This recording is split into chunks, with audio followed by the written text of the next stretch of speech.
Discovery. The fellowship enabled me to understand my true definition of success and accomplishment and define it on my own terms. Synergy. I'll say that again. Synergy. The fellowship has created a space for individuals to come together to share their passion, their purpose, and to creatively solve problems for social change. Change. The fellowship facilitates positive change, both personally and professionally, for the fellow as well as the NGO we're serving. Innovation. For me, the constant flux that defined my fellowship compelled personal and professional change for me in equal measure, really necessitating the ability for me to meet challenges and innovate in new and truly exciting ways. Perspective. For me, the fellowship not only provided perspective on the world, but more importantly, perspective on myself and my goals and aspirations. Empathy. The fellowship is about breaking stereotypes between cultures and learning from each other's experiences. Growth. During my year in India, I grew more personally, professionally, and socially than any other time in my life, and I take that experience with me as I move into my future. Transformation. Choosing to spend a year in India reconnecting with my roots and immersing myself in a vibrant community of human rights advocates was a natural choice for me. For as long as I can remember, I had been the quintessential bleeding heart. I believed that the world's wrongs could be fixed and that I could be a catalyst for positive social change.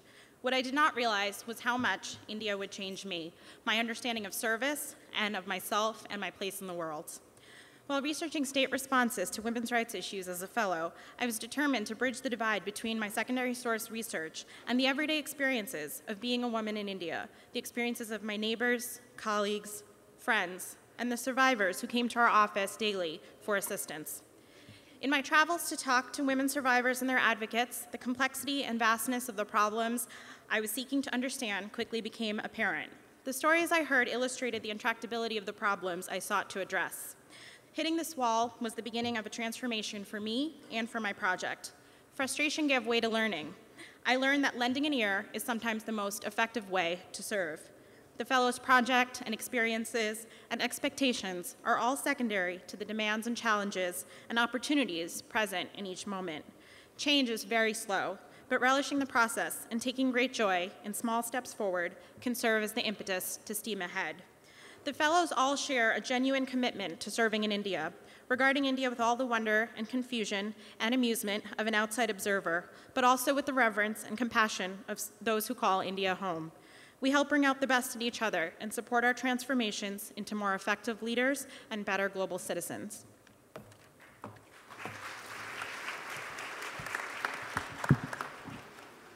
Velocity. It is the speed and direction of a moving body precipitated by decision or an action. But velocity is relative. It can be expressed as an average over a period of time or as an instantaneous value at a single moment. In this moment, India has one of the largest labor forces in the world. It is a hub of technology, entertainment, and industry. It moves at the speed of light, achieving and always doing more. And yet simultaneously, India is also at a standstill. As an AIF fellow living and working in Chennai, I piloted an English language curriculum for government schools and children living in poverty. You see, velocity in India, especially South India, requires an education, specifically English language education. English is the standard medium of education for the sciences and professional subjects at university, and even basic retail jobs require English proficiency. Unfortunately, this dual language system perpetuates social inequality along linguistic lines, especially for the region's poorest populations.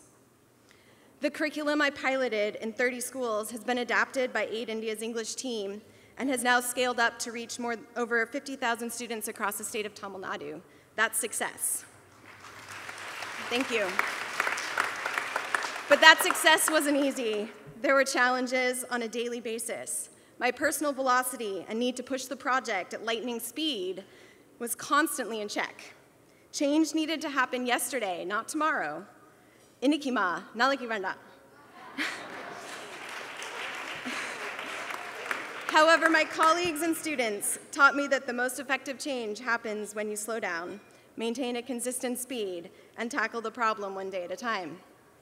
The AIF Fellowship fosters social and economic velocity around India, not always at quantum speeds, but with care and concern that ensures a lasting impact in the communities we serve. Choose a direction, take action, build your velocity.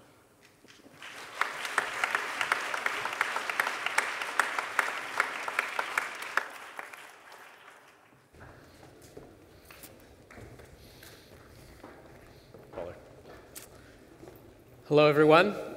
You all look very beautiful under these bright lights that we're staring into. Yeah. So my name is Charlie Iannuzzi, and I was a 2009-2010 Clinton Fellow based in Uttaranchal at APV School. And my name is Mark Alanji, and I was there in 2003. I want to start this by saying that we're very fortunate that we get the opportunity to talk about our fellowship experiences. The fellows have very similar experiences, but we would be remiss if we did not start this by saying thank you to Sridhar. I mean, listening to the way he talks about the fellowship is the way that he talked to us about the fellowship, and our start began with him. And so I just want to say thank you, Sridhar.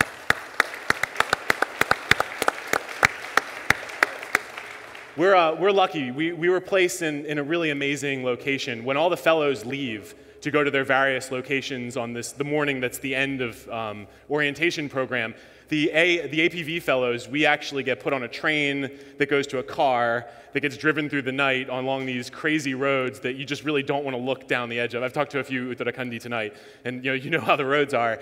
But when you wake up in the morning, this is what you see. And it's a really special place to be, to live, and to exist, and a really special place to work. Well, this is what Charlie saw because he had the luxury Amla Rao, which was had this beautiful view that you're looking at, and I was in the cowshed. But there's a lot of good work in the cowshed. Yeah, as I mentioned, I was there in 2003, and I was I think in the second class of fellows, and it's been amazing to reflect, through chatting with Charlie and some of the other fellows and our team members at APV. About how far we've come in 10 years. And I think we owe a huge debt of gratitude to AIF because AIF has sent 9 fellows and has been very supportive to us through a lot of turmoil as an educational startup, trying to do something new and creative. And Sridhar has been there with us to experience it many times. And we hope that you all come to visit at some point. So in thinking about the beginning, I've come to learn so much about what it means to attempt an innovative social change project. I remember getting to SBMA, the organization, when this project didn't even exist, and I was sitting in the dusty library with Mohan Panwar Singh, and we were very excited. He's a very energetic young man who grew up in the ashram there, and he had such passion about what learning could be. But you have to understand that the local context for education would have gotten a gold star for rote learning and corporal punishment. So to do something that was different actually seemed weird and potentially ineffective or a waste of the children's time. So to try something new was scary. So the first year with Anand Dwivedi, who's this master educator and musician, we honed in our vision, and we actually called that first year an experiment. We did not know what would happen the following month if we would have enough support. And so now, as an educator in Los Angeles, I'm working on a project to start a high school for social entrepreneurship. And I've been thinking a lot about how do you help inspire passion and purpose in young people to be agents of social change. And I want to thank the fellowship personally, because that's where I learned that it is possible, but it is the synergy that I mentioned from all of the people, including Charlie, that I've been working with for 5 years. And many of the other fellows in the team at APV, the teachers and the students in AIF, to make this happen. So the first story I want to tell was back in, I was visiting, and I visit every summer, and it was 2010, and the World Cup was going on, and I hope you all remember how exciting that was. I was thrilled. I was a little bit disappointed that I was going to miss games on the way there. And when I got there, I found that nobody was playing cricket. Everyone was playing soccer. Well, the boys were playing soccer. And the hills there are terraced, and so you've got a fairly limited space to play soccer, and the kids were having the time of their life. The girls went over and they said, you know, we want to play too, but the boys decided that since the girls hadn't helped create the goals, the physical goal to shoot into, that they couldn't play until they did that. So the girls were amazing, and I think this is an example of how far we came from the beginning, when they were waiting to be told what to do. But at this point, after 7 years, these girls took the initiative not to ask a teacher for help, but they made a deal and they said, let us go up into the, let us make a goal and we'll play. They went up into the forest, and I didn't even know this was happening. I was just chatting with some teachers. We were watching the students playing and playing a little bit ourselves.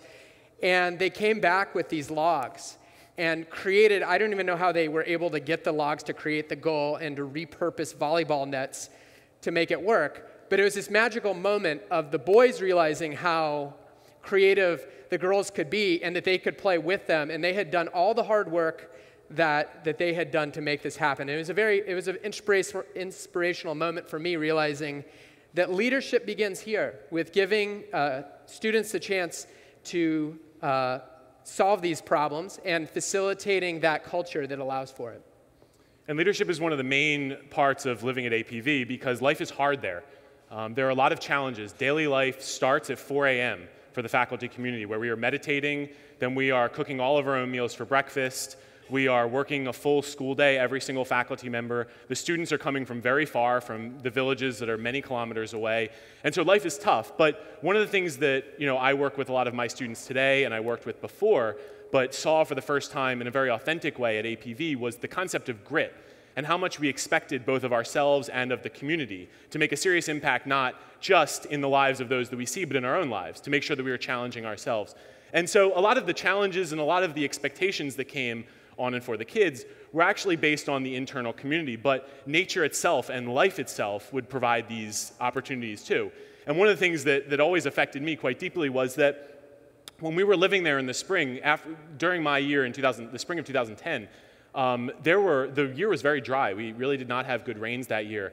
And here we were sitting in meditation on a Saturday. Actually, Behzad was there that day, and we were spending our time meditating, and all of a sudden, people come running into our meditation room saying that there is a forest fire that's kind of coming up the hill. Yes, Rudo, you remember. And so we're sitting in meditation, kind of relaxing with my mentor, and all of a sudden, just 2 or 3 people come in, and we're sprinting, and we're running up the hill, ready to put out the fire. And it's not just us. It's not just the people from the APV community. It's all of the students that had come, all of their siblings who had come from the variety of different towns, from different backgrounds, different ethnicities, different religious groups, different genders, everyone here helping together, which is a really exciting moment because in times of crisis, that's when you learn a lot of grit. And people go out of their way to create environments for that. But APV exists in a place that makes that very constant, but very learnable. The second thing, though, is when you look at the educational environment, things aren't always bad in nature. We actually live, as you saw in the first picture, in a very beautiful place. And a lot of the beauty allows for a certain degree of creativity in the way that we're making our lesson plans. When you have limited resources, you have to be creative to get to the same place. And Anandavedi did an excellent job of using what was available to produce the kind of results that anybody could expect from any school anywhere in the country or in the world. And a lot of what we were doing was taking the available resources, taking the forests, and going to the forest. So when we had lessons on plant biology, we would go and look at the rosebuds or look at the rhododendron leaves. We would get the kids touching and feeling nature to learn about these things. And people use this vocabulary a lot, this experiential, practical education model. And Anandavedi was doing this and taught this to us in a way that was simple and use the available resources so that you don't need to create large-scale programs. Change starts on a very, very small level and can be very powerful that way. And another great story of creativity was we had 30 government school trainings, and teachers came to our campus to learn a little bit about the program. The buzz had gone out, and they were really shocked to find that our students were running some of the teacher trainings. And that was allowing that creativity of the students to say, oh, you know, here's some of the games that we play and that we made them up, and this is how we're learning how to multiply and do mathematics. Another key component of our program, and a skill, I think, of social entrepreneurs, is this emotional intelligence and empathy. And we thought in the beginning, and this is one of Anand Dwivedi's expertise, is practice of mindful awareness and learning to understand yourself, your surroundings, and to become more aware. And so in the beginning, we weren't really sure if kids actually cared about doing some of the mindfulness practice that we would do at the assembly. And in the very beginning, before the school even started, the way that the school day began was in rows with a drum, and the students lined up. And I remember going down one day, and this was before we started our project, and there was corporal punishment happening with the principal trying to resurrect this issue that happened with rock throwing, and there was a lot of chaos. And I remembered that, and I realized that a year later, when I walked down to the assembly, I walked into the room and I looked around. Everyone was meditating, and they were focusing on their breath, listening to the bird sounds. And then I looked, and there was not an adult in the room. And that was the moment when I was convinced that there must be some meaning here. They weren't doing it for the adults. They had already rung the bell, and they were sitting there and had began their very short mindfulness practice. And I think this says a lot about what kids understand, and we also know from asking our alumni who tell us so much that this culture has done for them to navigate some of the challenges, emotional challenges or social challenges in their lives. And I've always found that one of the easiest ways to understand the level of empathy that you've developed is how much you're smiling and laughing. It takes a long time at APV, especially as a fellow, to really ingratiate yourself into the community fully, where you feel comfortable too. They're incredibly welcoming, but you're completely inept at everything that happens up there. And it takes a lot of time to get comfortable, to learn enough Garhwali, Kumaon, Nepali, to communicate with some of the teachers and the students, to learn how to cook the food, to learn how to grow the crops, to learn how to structure lessons for Anand's style. It takes a lot of time, but when you get to the end, you get to this point where you're just happy. And that optimism is something that really permeated a lot, even in the difficult moments at APV, where there are a lot in any startup, when things get really challenging. The ability to reflect and smile was always very important.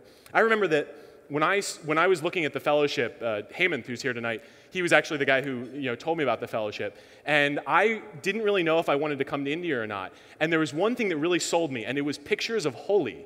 And I saw it about the same time that I was going to be accepting or not accepting the fellowship. And I saw the photos of Holi come up, and I said, I don't know what that is, but I want to be a part of that.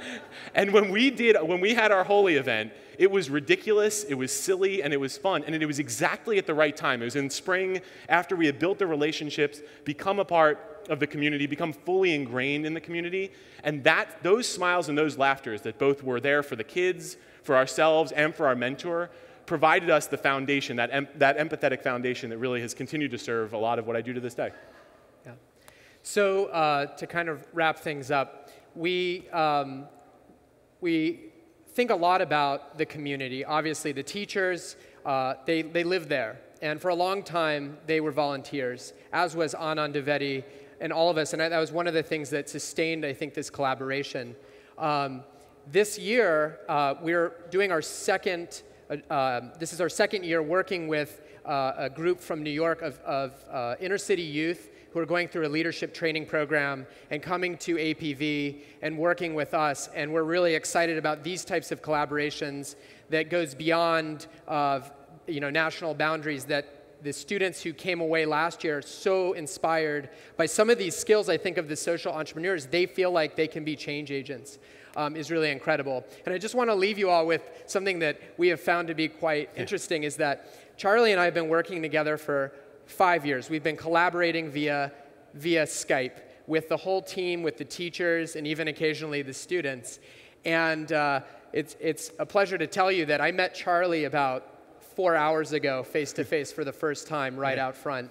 And it just speaks to the deep roots and connectedness that this whole team has, and the whole 9 fellows. And I want to thank you all for listening. And kana kaenga. Yeah, exactly. Thank you. Thank you. Oh, good. That's sweet.